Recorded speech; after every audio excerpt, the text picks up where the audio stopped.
This month's CE is called Put Water on Fire. This is a simple concept, but we can make it more complex sometimes.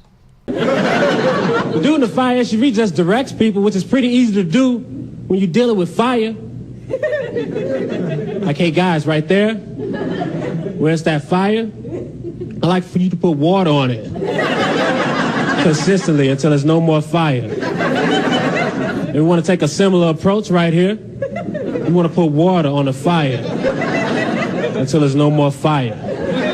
They have meetings in the morning. Okay, guys, hypothetically, if it's fire right here, what we want to do is put water on the fire until there's no more fire. We're going to take the same strategy right here. We want to put water on the fire until there's no more fire. They had the same agenda for every meeting. They just white out the date. The C from the Slicers acronym stands for Cool the Space from the Safest Location. Please watch the following video on cooling the space from the safest, most effective location.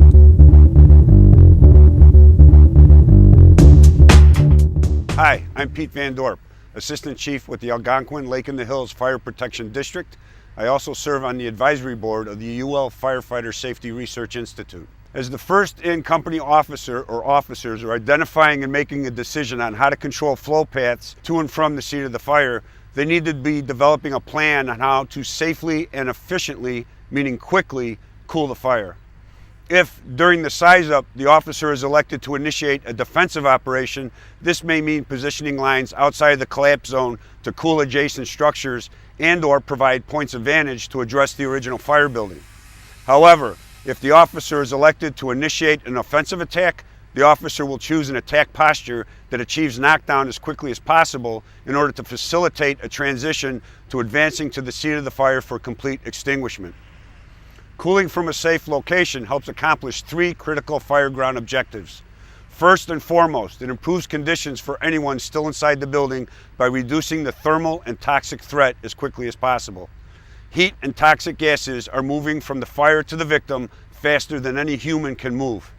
Research has clearly demonstrated that conditions throughout the building will improve within seconds of effective water on the fire. The sooner this happens, the better. Secondly, quick water reduces the thermal threat to the building, helping prevent a room and contents fire from transitioning to a structure fire. Modern buildings are less fire resistant than their predecessors. Stopping the fire from attacking the structural components of a building allows for a more aggressive and permanent positioning of resources into the structure for search, rescue, and complete extinguishment. Lastly, though certainly not least importantly, early cooling reduces the thermal and toxic threat to firefighters as they advance into the structure. This allows them to move faster toward their objectives and accomplish them with greater speed, efficiency, and effectiveness. All fireground operations become faster, safer, and much more effective when the fire has been knocked back and controlled. Cooling from a safe location does not, in any way, shape, or form, mean that the fire must always be hit from the outside first. It simply means that you now have permission to use the reach of your stream from whatever position is most advantageous for a fast knockdown of the fire. It also means that you have an obligation to do so. If you are standing with a charged line in your hand waiting for the front door to be forced and you choose not to knock down the fire showing from the second floor window, you are deliberately exposing the victims, the building, and your fellow firefighters to an unnecessary threat. Do the right thing. When I first started to learn about exterior water from the research, I was reluctant. I was very apprehensive about trying to do that, and the more I learned about it, if I could reduce the temperatures for the occupants, if I could make things better for my firefighters trying to get in and make that rescue, it wasn't that, why would I do that? I couldn't argue why I wouldn't. It's the right thing to do. Cooling can happen through an almost infinite combination of positioning and stream selection combined with line advancement and nozzle techniques. But it will most often be initiated in one of the following ways. 1, cooling the gas layer overhead by flowing water into it prior to advancement. Water should be flowed until droplets are seen and felt to be returning from the smoke layer. 2, cooling the entire area ahead of your advance with a sweeping or arcing motion of the nozzle. 3, cooling the fire compartment using the reach and penetration of your stream. This can be from either an interior or exterior position and should be done from the position that gets effective water to the fire as fast as possible. 4. Cooling a void space before or as you expose it. Let's look at cooling the gas layer. We should be long past the point where we think you don't put water on smoke. Smoke is fuel, hot, toxic, potentially explosive fuel. We should never advance into or under a fuel-rich atmosphere of hot, toxic gas. A hot gas layer is pyrolyzing more fuel as it moves through the structure, making conditions worse. Cool it. There may not be a clearly stratified smoke layer as you advance into a structure. The smoke layer may be too low to get under, or heat conditions may be preventing your advance. In cases like these, you may elect to cool the entire area ahead of you, gases and surfaces alike, with a sweeping, arcing, or whipping motion of the nozzle. As with gas cooling, the idea is to recognize that your entry into the environment and any ventilation operations will bring air into a hot, rich fuel atmosphere that needs to be cooled to prevent violent fire growth. Using the reach of your stream to cool the compartment before you advance on it may well be the most effective tactic. It gets the most water to the source of the problem as soon as possible. When done on the interior of the building, it may often be combined with gas cooling and sweep and advanced techniques. When done from the exterior of the building, it comes with 2 important caveats. First, never, and we mean never, use a fog pattern of any type when operating a line through an exterior opening into a structure as part of an offensive operation. Similarly, never whip a stream as you play it into the window. Both a fog stream and a whipped straight stream will entrain a great deal of air that can actually reverse the natural convection out of the window or door. At the same time, the water pattern is physically blocking the ventilation opening. This combination of blocking the opening while entraining air into the structure is likely where the idea of pushing fire originated. You are effectively changing the flow path with your stream. This can and must be avoided. In addition, get close to the opening in order to get the stream to enter the window at an acute an angle as possible, bouncing the stream off the ceiling or walls, thereby replicating the effects of a sprinkler head. Cooling the fire from the exterior is much more than just throwing water in through a compartment opening. If you flow the water through the opening at a horizontal pattern, strike it off the back wall, for example, you'll cool the back surface of the wall and have limited impact on the overall temperature in the compartment. Angling the stream up a little higher, having it disperse off the underside of the ceiling, you'll cover more of the contents within the compartment and maximize the cooling. Cooling from a safe location is nothing new. It is a tactic that was used by our forebears because they had no choice due to lack of SCBA and bunker gear, and that should be used by us because it positively impacts interior conditions for victims and rescuers alike. The historic objectives of cover the exposures and confine the fire prior to extinguishment were early manifestations of the same idea of preventing fire spread prior to executing fire extinguishment. Revisiting the importance of these objectives is especially relevant in today's fire environment where exterior foam insulation and vinyl siding have accelerated fire spread from floor to floor via auto exposure out of the windows. We believe that adopting the concept of cool from a safe location accomplishes these objectives while at the same time prompting the officer to remember that he has adopted an offensive strategy that requires a tactical transition toward complete extinguishment at the seat of the fire. Cooling from a safe location can also be thought of as simply resetting a post-flashover fire to pre-flashover-like conditions, allowing for a more aggressive posture within the structure. It is also a method for cooling a ventilation-limited fire area prior to extensive ventilation in order to prevent flashover and other violent fire development from occurring. A truly coordinated fire attack requires that ventilation and suppression move forward at the same pace, and that requires early cooling. Another part of the cool from a safe location methodology is to expose and cool concealed spaces and voids as early in the firefight as possible. Modern residences have more interconnected void spaces than ever before. These spaces can easily become filled with explosive mixtures of heat and smoke. Fire officers need to anticipate and plan for explosive void space fires at every incident. When voids are being opened, they need to be cooled immediately. Do not wait for the fire or smoke to push out of the opening, and do not wait to get it all opened up first.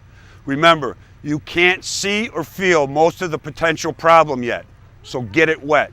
Taking a beating inside a building is not what makes your firefight an aggressive one. An aggressive firefight is one that allows you to move quickly to your objectives and effectively accomplish your mission. By now it should be evident that SLICE-RS is an acronym designed with an aggressive interior firefight in mind. The decision to adopt an offensive or defensive strategy is made early in the process, just as with any other approach to a firefighting incident action plan.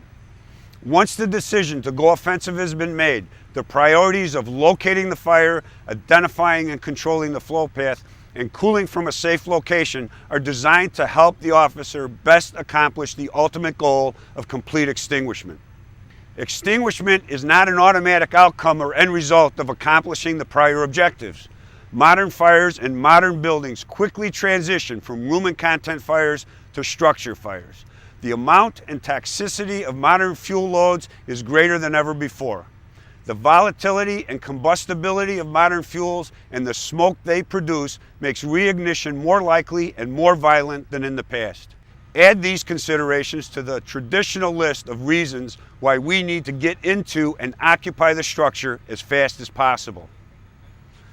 As the first companies move in for complete extinguishment, they need to be cognizant of the need for additional ventilation, backup lines, lines to cover interior exposures and fire spread through the voids, and lines to support and protect search teams.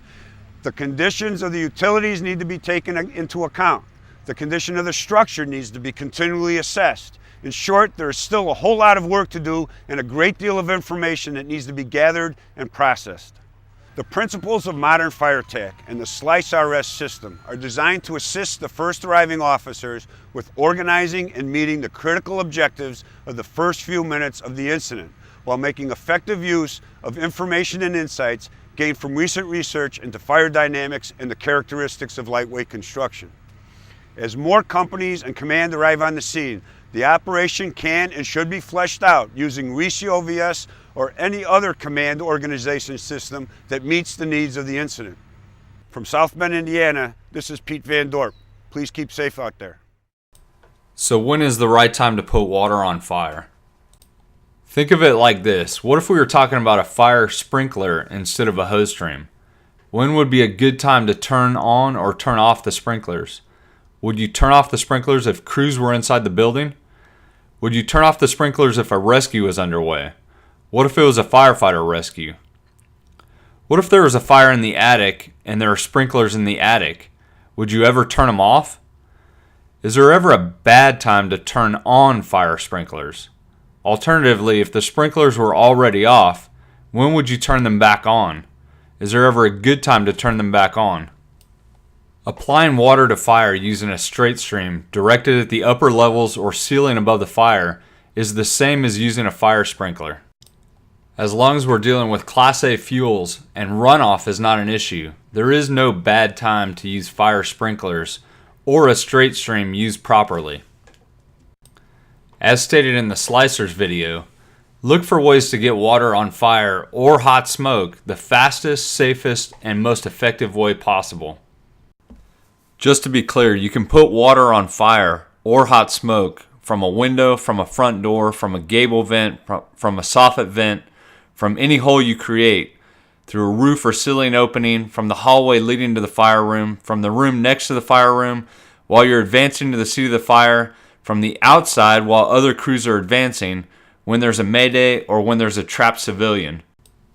You should use as many GPMs as possible to overcome the BTUs with GPMs. When we use fewer GPMs, the GPMs get absorbed by the outer edges of the fire, and the water never penetrates deep into the hottest part of the fire to stop the fire from being reinvigorated. Even if it sometimes can't be seen by the naked eye, the effects of applying a straight stream to a ceiling are usually immediate and very beneficial.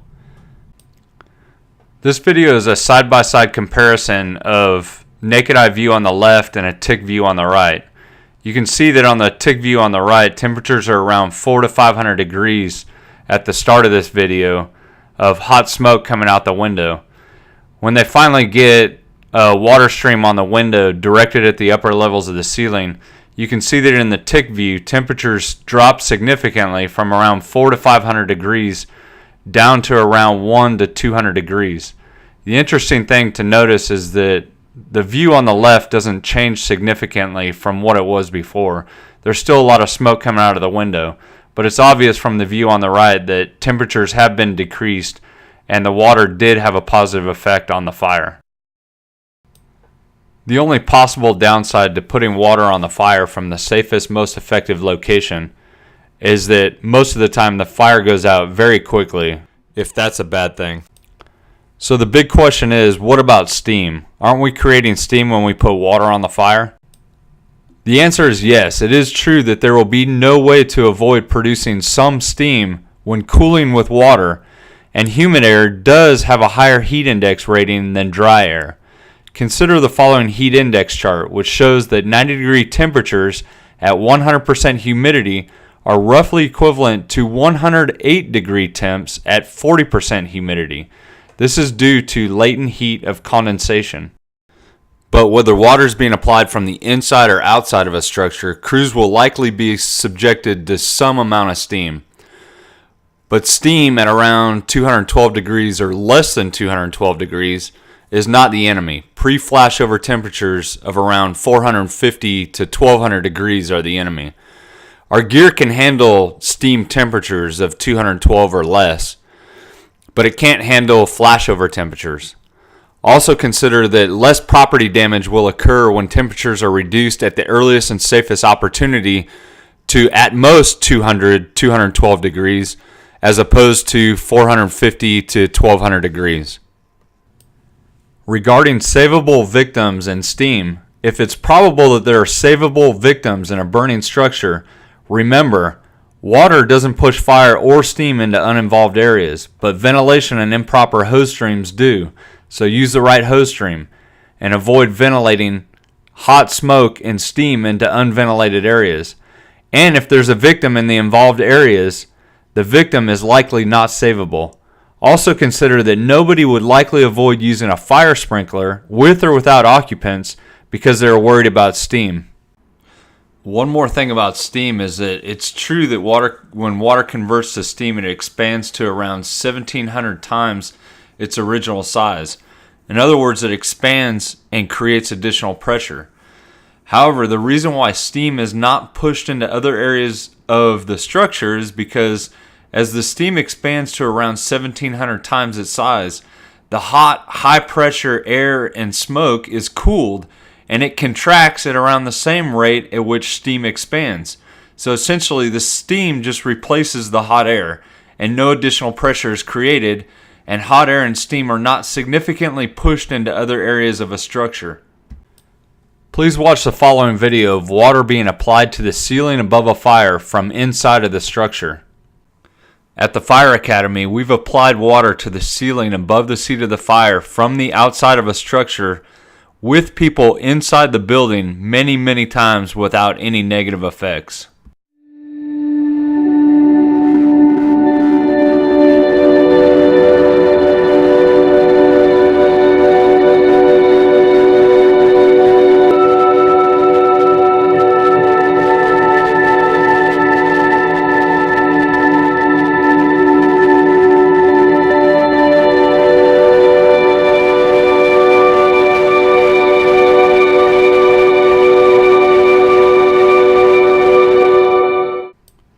However, regarding steam, the idea is definitely to minimize exposure to steam and heat by using the proper hose stream and technique to avoid disrupting the thermal layering and by giving the smoke and steam a path to exit the structure. Watch the following video which compares using a straight stream directed at the ceiling and a power cone which occludes the outlet.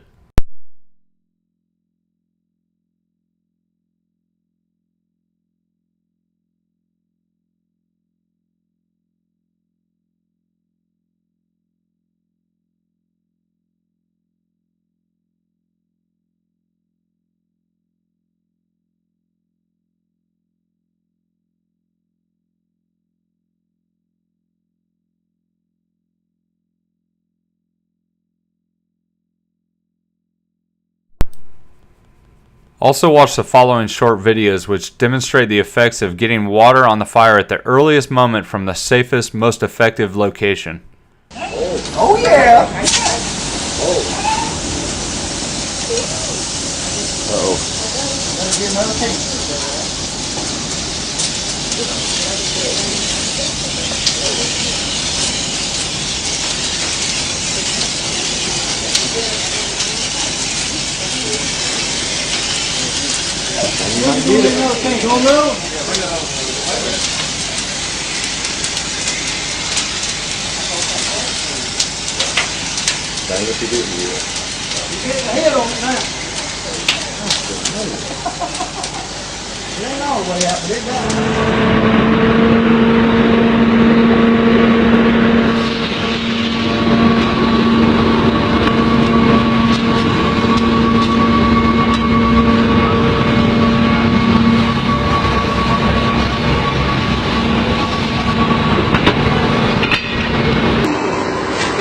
Far out.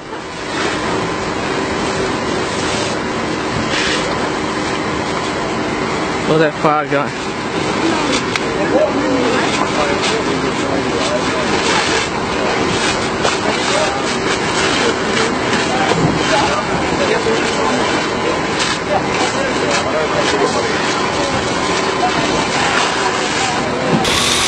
What we can tell you is that crews are just now getting water turned onto the blaze,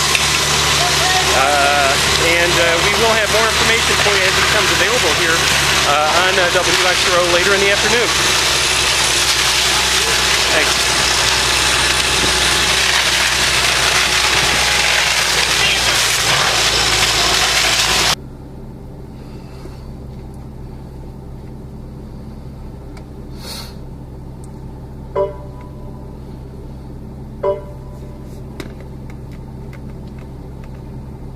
Medic 2 on scene.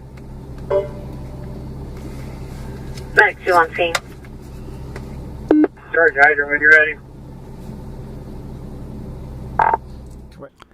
There's thousands of videos online of water being applied to fire the safest, fastest, and most effective way possible, all with positive outcomes.